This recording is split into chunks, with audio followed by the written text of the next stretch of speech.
இவர் பெட்டிக்குள்ள மாட்டிட்டு இருக்க மாதிரி கனவு கண்டிருக்கார். இவருக்கு இது வெறும் கனவு தான். ஆனால் உண்மையிலேயே இந்த உலகத்தில் பிறந்த நம்ம எல்லாருமே இது போன்ற கண்ணாடி பெட்டிக்குள்ளே தான் மாட்டிகிட்டு இருக்கோம். இவ்வளோ பெரிய பறந்து விரிந்த உலகம் இருக்குது, ஏதோ ஒரு சின்ன பெட்டிக்குள்ளே மாட்டிகிட்டு இருக்க மாதிரி சொல்கிறீங்களே அப்படின்னு நீங்கள் கேட்கலாம். நமக்கு தான் இந்த உலகம் பறந்து விரிந்த உலகம். ஆனால் இந்த பிரபஞ்சத்தில் பார்த்தீங்கன்னா நம்மளுடைய உலகம் ஒரு அணுவை விட சிறியது. நம்ம உலகம் இப்போ ஒரு சூரிய குடும்பத்தில் இருக்குது. இந்த சூரிய குடும்பம் போல பல லட்சம் கோடி சூரிய குடும்பங்கள் கேலக்சியில் இருக்கு. கேலக்சிகளுமே பல லட்சம் கோடி கேலக்சிகள் இந்த பிரபஞ்சத்துக்குள்ள ஒளிஞ்சிருக்கு. இந்த பிரபஞ்சத்தையும் தாண்டி பல பிரபஞ்சங்கள் இருக்கக்கூடுன்ற உண்மையுமே இப்போ ஆய்வாளர்கள் கண்டுபிடிச்சிருக்காங்க. அப்போ பார்த்துக்கோங்க, இவ்வளோ பெரிய பிரபஞ்சத்தில் நம்ம இப்போ வாழ்ந்துட்டு இருக்க உலகம் ஒரு அணுவை விட சிறியது. இவ்வளோ மிகச்சிறிய இந்த பூமிக்குள்ளே தான் மக்கள் நம்ம இவ்வளோ கஷ்டப்படுறோம். இவ்வளோ சண்டைகள், பல போராட்டங்கள். நம்ம எல்லாருமே இந்த மீன் தொட்டியில் இருக்கிற மீனை போல தான். இந்த மீனுக்கு எப்படி இந்த தொட்டி உலகமோ நமக்கு நம்மளுடைய பூமி உலகம். இந்த மீனால் இந்த தொட்டியை தாண்டி வர முடியாது. இந்த மீன் தொட்டியை தாண்டி என்ன இருக்குன்றத அதால் யூகித்து கூட பார்க்க முடியாது. இது போல தான் மனிதர்கள் நாமும் இந்த பிரபஞ்சத்தை தாண்டி என்ன இருக்குன்றத நம்மளால் யூகித்து கூட பார்க்க முடியல. நாமளும் இந்த மீனை போன்று ஒரு கண்ணாடி தொட்டிக்குள்ள தான் மாட்டிக்கிட்டு இருக்கோம்.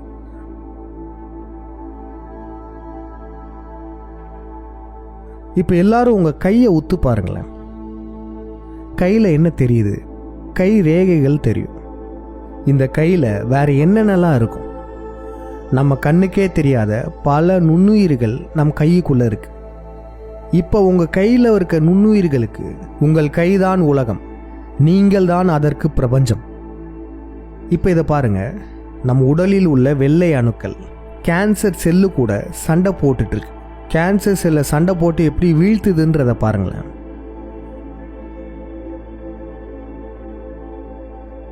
இது போன்று தான் வெள்ளை அணுக்கள் தினம் தினம் நம்ம உடம்புல சண்டை போட்டுட்டு தான் இருக்கு. அந்த வெள்ளை அணுக்களுக்கு நம்ம யாருன்னு தெரியுமா?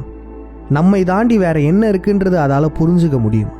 அவைகளை பொறுத்தவரையும் நீங்கள் தான் அதற்கு பிரபஞ்சம். இவைகளை போன்றுதான் நாமளுமே இந்த பிரபஞ்சத்துக்குள்ள ஒரு கண்ணாடி பெட்டிக்குள்ள சிக்கி கொண்டுள்ளோம்.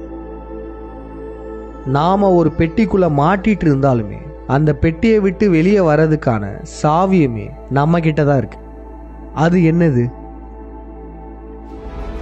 மனம், வல்லாதிக்க சக்திகளை எதிர்க்கும் பேராயுதம்.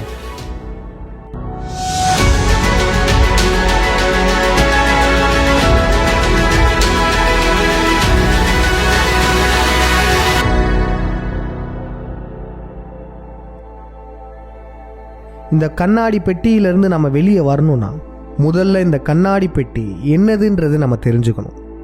இந்த கண்ணாடி பெட்டி எதுவால் ஆனது? இது ஏன் நமக்கு தடையா இருக்கு? உடைக்கவே முடியாத இந்த கண்ணாடி பெட்டி என்னது தெரியுமா? நம்மளுடைய காலம். என்னது காலமா? எப்படி காலம் நமக்கு தடை?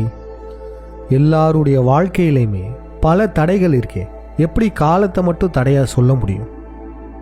மனிதர்களாக பிறந்த நம்ம ஒவ்வொருவருமே ஒரு காலகட்டத்தில் இறப்பை சந்திப்போம்.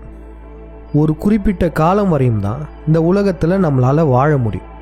அந்த குறிப்பிட்ட காலத்துக்குள்ள நம்மளுடைய ஆசைகளெல்லாம் நம்ம நிறைவேற்றிக்கிறோம்.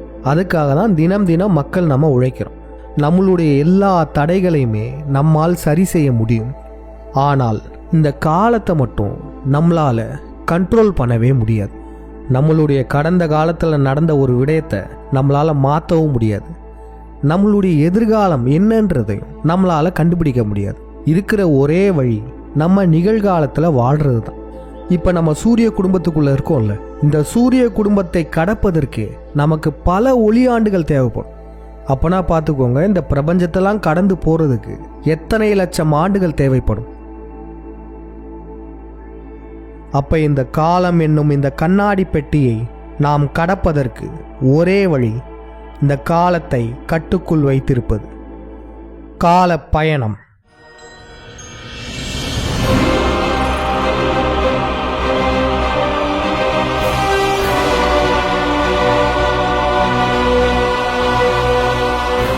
இது டைம் ட்ராவலா, அதெல்லாம் சாத்தியமா, வாய்ப்பே இல்லையே அப்படின்னு நினைக்கிறவங்க அடுத்த பகுதியை பாருங்கள், உங்களுக்கு நல்லாவே புரிய வரும். இந்த வீடியோத்தை பார்த்துட்டு இருக்க எல்லாருக்கும் ஒரு கேள்வி. நம்ம இந்த கண்ணாடி பெட்டி இந்த ட்ராப்புக்குள்ளே மாட்டிகிட்டு இருக்கிறது நம்மளுடைய காலம்ன்றதை சொல்லியிருக்கோம்.